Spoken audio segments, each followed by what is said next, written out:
वर्तमान है, ये समाधान की राजनीति का वर्तमान है। ठीक है, अगला सवाल कश्मीरी एक्टिविस्ट सुशील पंडित जी से, फिर मैं जनरल दत्ता से भी सवाल लूंगी मैं। सर, यूसीसी की बात हुई, आप कश्मीर से आते हैं, कश्मीरी एक्टिविस्ट हैं, कश्मीर की बात हमेशा से रखते रहे हैं। यूसीसी पर आपका विचार है, क्योंकि यूसीसी लागू होगा तो पूरे देश में लागू होगा, आप इस पर क्या कहेंगे? कश्मीर का यूसीसी की समस्या से सीधा सीधा कोई खास लेना देना नहीं है। यूसीसी पर कोई विवाद भी नहीं है, सैद्धांतिक विवाद। देखिए, यूनिफॉर्म सिविल कोड एक निहायत सेक्युलर इशू है। इसका किसी जाति से, धर्म से, क्षेत्र से, समुदाय से कोई लेना देना नहीं है। यह साफ साफ कहता है कि एक देश में एक विधान होना चाहिए, एक कानून होना चाहिए, समान नागरिकता, समान कानून। तो उसमें कोई विवाद नहीं था। खुद पंडित नेहरू, ये अपने अपनी इनके कुछ राय हो सकती है।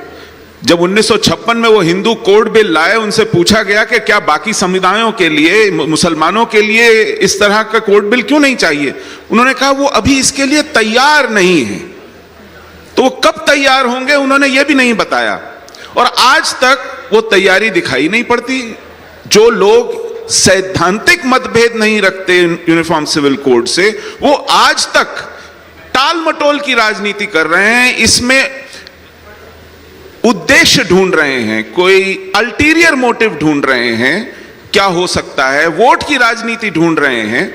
लेकिन इससे सैद्धांतिक मतभेद तो ना धुर वामपंथियों को रहा, ना सो कॉल्ड दक्षिणपंथियों को, राइटिस्ट को रहा।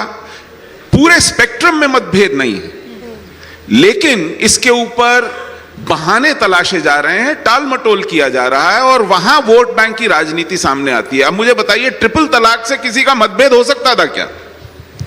यह एक सीधे सीधे रेट्रोग्रेड इशू था। किसी का इस पर सजा देने से मतभेद हो सकता था क्या? लेकिन इस पर जिस तरह के कुत्सित विकृत बहाने तलाशे गए, उससे लगता है कि यह सैद्धांतिक इशू नहीं है, यह व्यवहार का इशू है, यह राजनीतिक, निकृष्ट राजनीति का इशू है। और कश्मीर का इससे मुझे नहीं लगता कोई सीधा लेना देना है। कश्मीर को तो आपने यूनिफॉर्म सिविल कोड तो छोड़िए, वहां तो भारत का संविधान लागू नहीं कर रहे थे आप।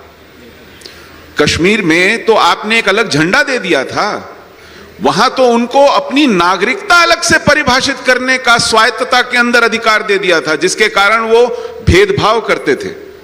और उस व्यवस्था के अंदर एक ऐसा वटवृक्ष आपने पैदा किया जिहाद का कि दिल जीतना तो छोड़ दीजिए, उन्होंने वहां के मुट्ठी भर हिंदुओं को चलता कर दिया।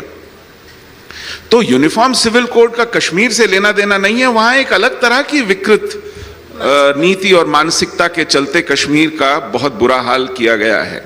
लेकिन यूनिफॉर्म सिविल कोड एक चुनौती है इस देश के सामने, उस मानसिकता को कुचलने और उससे ऊपर उठने की, जो सच में वास्तविक अर्थों में इस देश को एक नागरिकता, एक विधान, एक संविधान और एक व्यवस्था के भीतर लाएगा।